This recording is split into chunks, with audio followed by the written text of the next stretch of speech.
the vehicle of choice was pickup. University dorms, what, everybody driving a pickup. That used to be the mode of transportation in.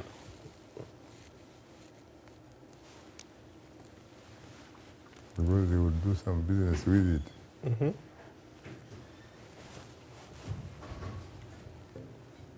University It's so funny, we were talking about that earlier today. Is it? We were talking about Bole Airport. Yeah, Addis Ababa. And Yahis was making fun of how one guy with a lot of money built a 16-story building, and he forgot to put a stairway. He forgot to put a stairway. Stairway or Langage?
Hello, Happy New Year to you all, and a warm welcome to Shaka Extra Time, a show that comes to you every Tuesday.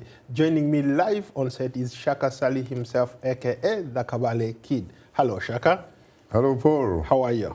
Well, I have to say that I remain somewhat simple, easy, and awesome, even though some fans of mine actually keep telling me that I should probably refer to myself as an awesome son of Africa. Very, very good, very good. You've been away for a while. Welcome back. And what brings you? What do you have for us in this new year? Thank you very, very much, Paul, for asking me that. And by the way, I honestly wish you a hugely prosperous 2020, and whatever else you and your family may wish. Well, I wish it all for you. Well, the feeling is mutual. Shaka, a warm welcome to all our Facebook followers are watching us live. Shaka Extra Time is a show where you get to interact with your man here. He's back. So maybe let's start by him telling us what he's been up to. First of all, I have to say, unfortunately, that 2019 did not end well as far as I'm concerned, because I had a death in the family. I had a sister, Jenny from Shakamba, who died in the Ugandan capital, Kampala. And my condolences to you, Shaka. Thank you very much. I wanted really to go there and pay my last respects. But unfortunately, I also had to deal with what they call medical challenges. And my doctor said that they probably wouldn't advise me to make such a very long journey. So it didn't really end very well. But I think that 2020 is probably going to be hugely terrific, because guess what? I am actually going to be living through an experience that I have never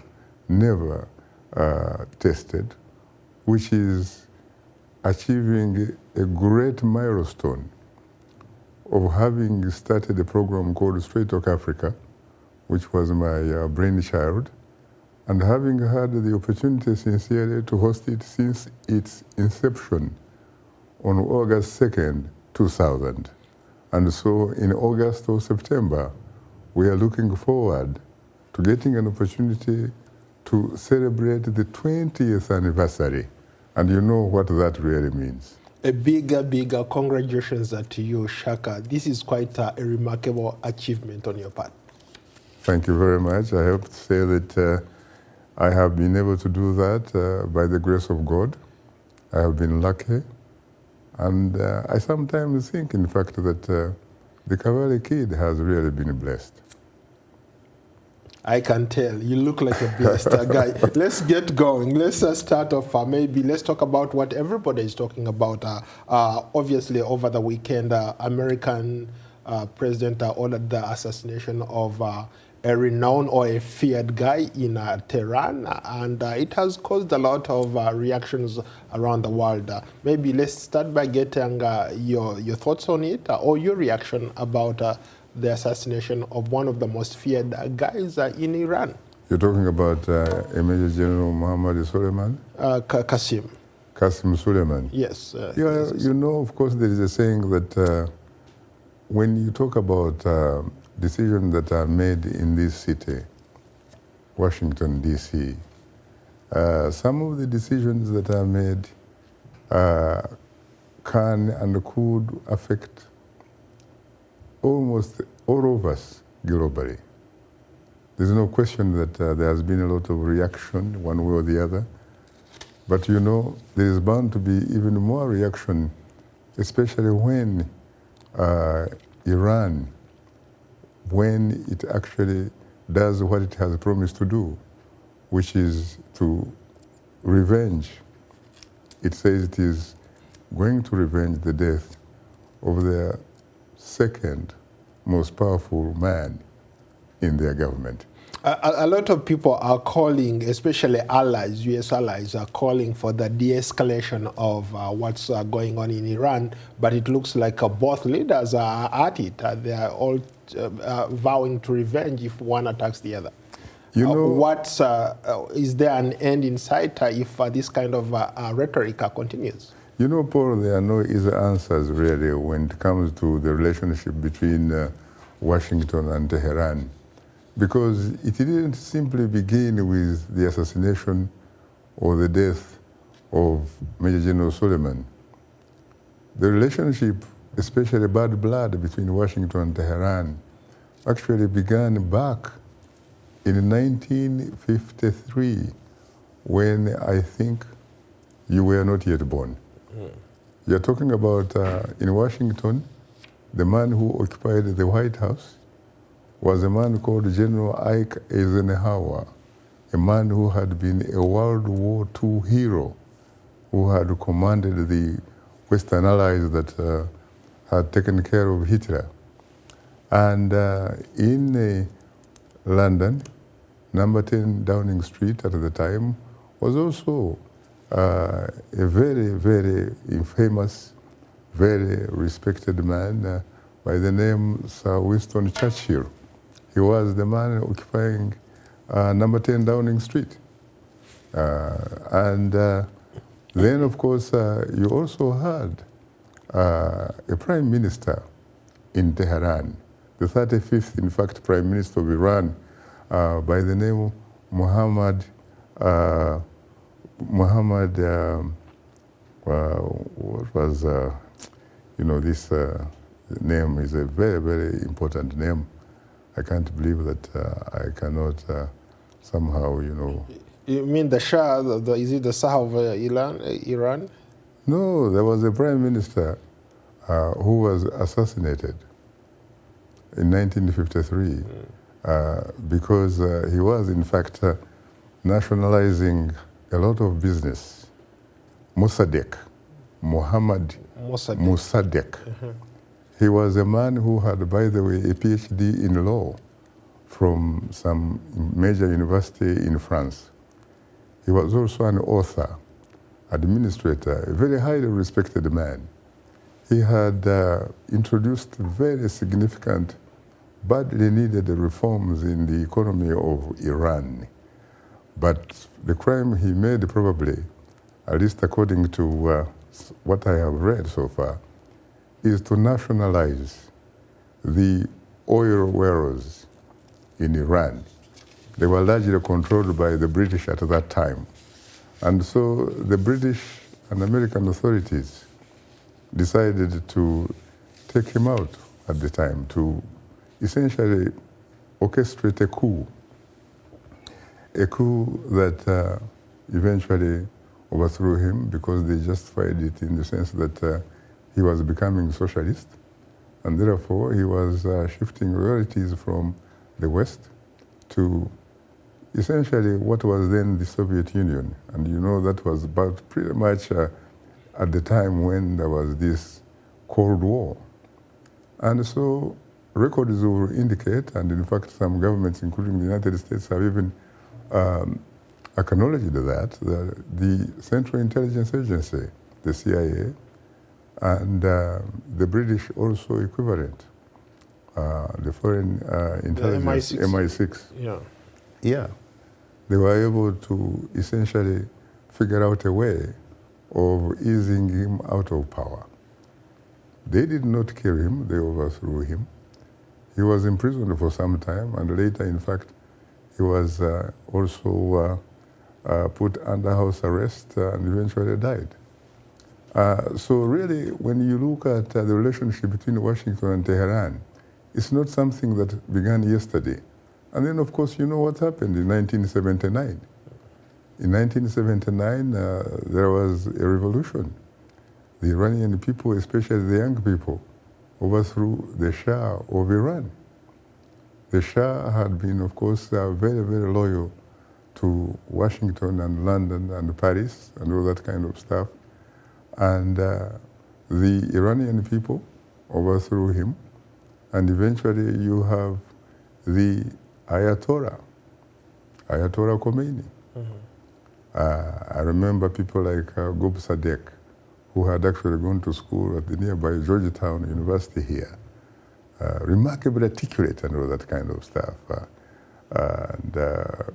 You know, you had a man called Bani Sadra, who had been at the Sorbonne, the University of Paris, who hung around there for about 15 years, churning out research books and stuff like that. So why don't you fast forward to now? What are we looking at now? Well, I guess the thing is, you know, it's about what countries describe as vital national security interests. Obviously, a man like General Suleiman was probably one of the most feared, one of the most important, and one of the most dominant military commanders in the Middle East. You're talking about a man who was operating out of Tehran, out of not only Tehran, but also in Iraq, for example. In fact, he was hit at the Baghdad International Airport. Right. So he obviously was organizing and training militias, which were obviously supportive of policies of, you know, favoring Tehran. And by so doing, since of course Iran and the United States are not allies, are not friends, the Americans didn't feel good about it, and especially because he was also responsible for killing a lot of Americans, those in the service of the military and contractors and what have you. Speaking about killing Americans, let's talk about terrorism across Africa. We have all these Al-Qaeda networks, Al-Shabaab networks springing up across the region.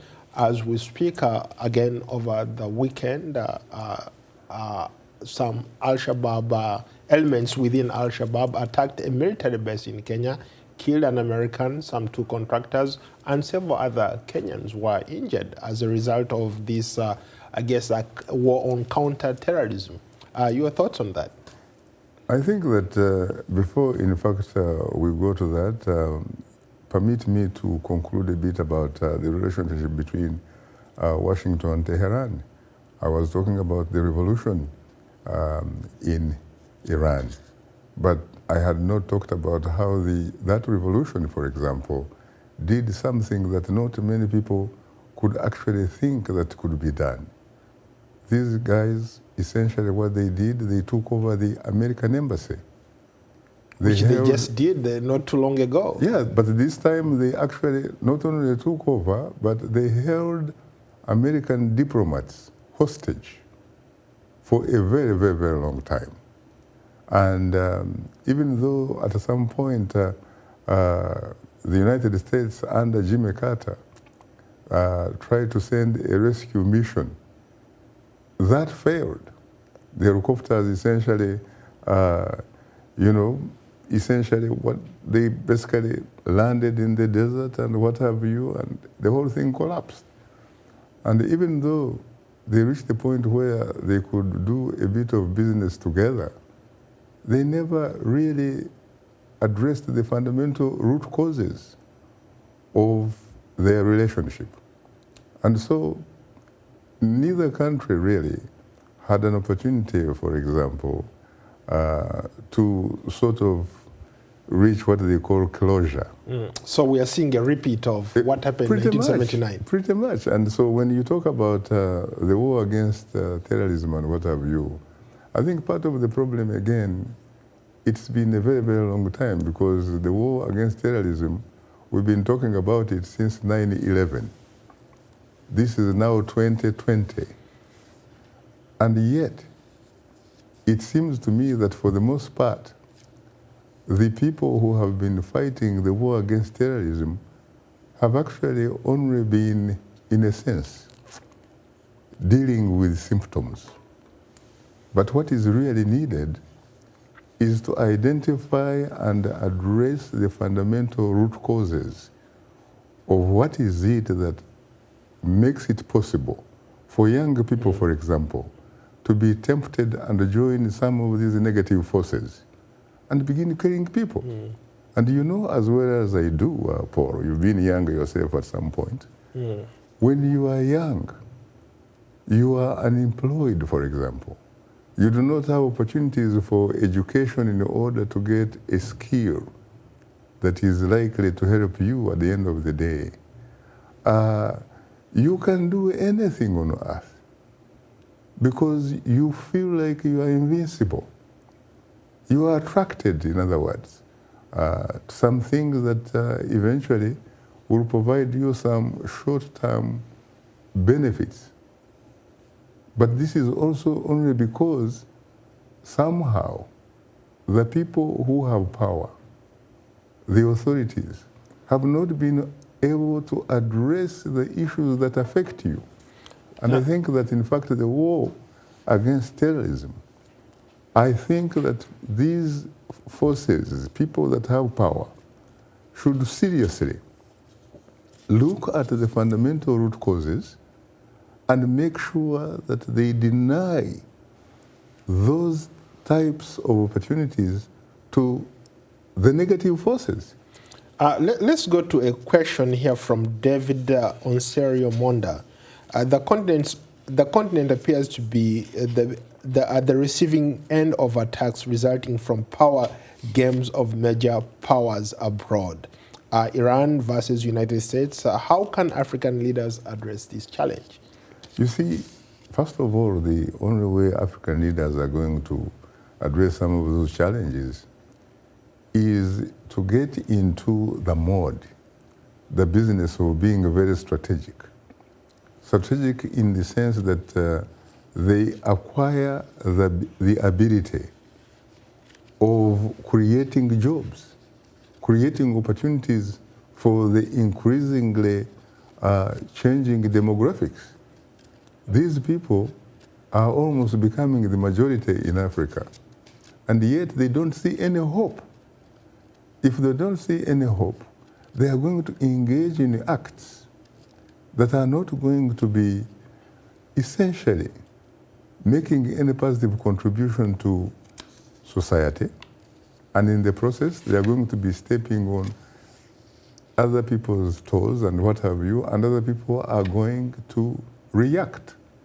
But one would argue that these major powers, for example, the United States, shouldn't be in the business of creating employment. As much as it wants to fight terrorism on the African continent, it shouldn't be in the business of trying to create employment for people. What is the responsibility of the governments in Africa? That should be left to the governments in Africa. I probably put it wrongly. I wasn't thinking about the United States. I was actually thinking about African leaders. I was talking about those people who occupy positions that affect their populations. But they can go even a step further. They can figure out a way, for example, of entering into cooperations with the United States, entering into cooperations with the other countries, because at the end of the day, if you can bring about peace and stability, it is a thing that benefits both parties. It is mutual. You see, for example, there are a lot of young people who are doing the dying in the Mediterranean Sea. Why do they do that? Because they are actually running away from socio-economic political conditions that do not provide them the incentives of staying there. They are running towards Europe because they think that once they get to Europe, their lives probably will improve. There are also a lot of others who are trying to cross the Atlantic to come to the United States of America and all that kind of stuff. So I think at the end of the day, it is even in the interest of the United States, it is in the interest of the European Union to work very closely with African governments so that together they can be able to create conditions that will put some kind of stop in this type of behavior. You need to build confidence, but you cannot build confidence on, for example, empty stomachs. You cannot build confidence. Bombs. Precisely. And can you imagine how much those bombs, by the way, how much in fact you spend to manufacture those bombs? And yet at the end of the day, once you drop those bombs, what do you get in return? You essentially develop enemies, not friends. And yet, if you provide the scholarships, for example, so that young people can actually go to certain institutions to be trained in acquiring skill sets that can be translated into supporting their families, into putting food on the table and what have you. First of all, you are able to prevent the interest of those young people trying to come to your countries. The second thing is that you are also creating friends. Employment. You're creating employment. You're also creating friends. People like what you are doing. But if you, for example, use bombs, the language of bombing and what have you and stuff like that, you're creating enemies. And so you are not really laying a positive groundwork for your children or your children's children. Yeah, interesting point there. Let's cross over. Let's maybe revisit something that we've talked about before. What's in it for these African presidents wanting to change their constitutions? There are reports as of today that the Ivorian president, Alassane Ouattara, intends to stay longer than his constitutional mandate. We have another chaos. We have been having riots in Guinea-Conakry because the 81-year-old Alpha Conde wants to hang around. What's wrong with these leaders? You know, what kind of message are they sending to us, young people? You know, I wish I really had the answer, because I will disappoint you. I honestly do not have the answer. And I say this from the deepest, better part of the bottom of my Kavare heart and soul. But honestly, the only thing you can look at is people who are selfish. people who are selfish, people obviously who are not patriotic sincerely to their societies or their countries, rather people who are patriotic to their stomachs, the stomachs of their families and friends. Because let's face it, the names you have mentioned, for example, these are not people, sincerely, that need to worry about how long they can actually be in State House to be presidents. These are people who are very highly educated. You talk about Alpha Conde. Alpha Conde was actually a professor in France for many, many, many years. That's correct. I actually had the opportunity to dine with him when he recently came to the World Bank.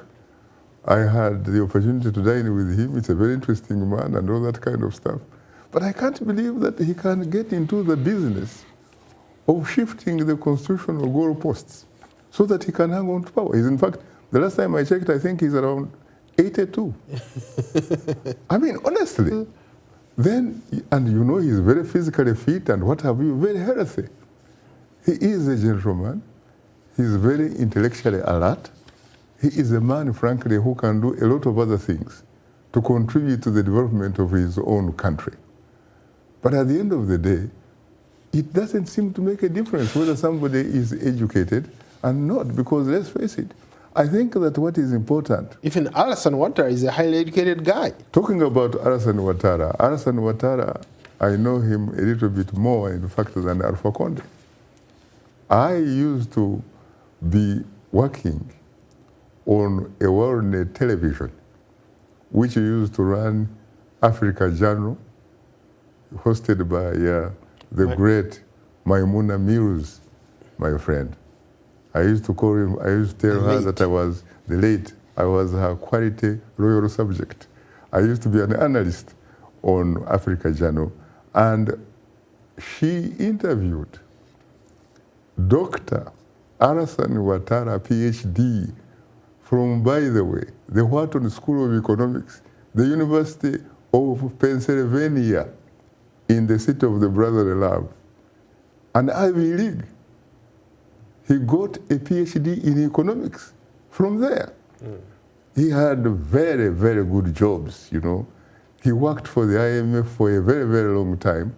So he has deep pockets. Until, in fact, he reached a point where he actually became the deputy director of the International Monetary Fund because his own people had denied him the opportunity to become president because they claimed he was not Ivorian enough, that his parents or whatever had actually migrated to the Ivory Coast from essentially Burkina Faso, which used to be called Upper Volta. This man has no business shifting the constitutional goalpost to hang on even for 1 second or 1 minute. He has deep pockets, as you said. He's a man that is very much liked because the French regard him as a Nyampara. He could actually go and rest, you know, in France. He could actually come here. He is a friend and an ally of the United States.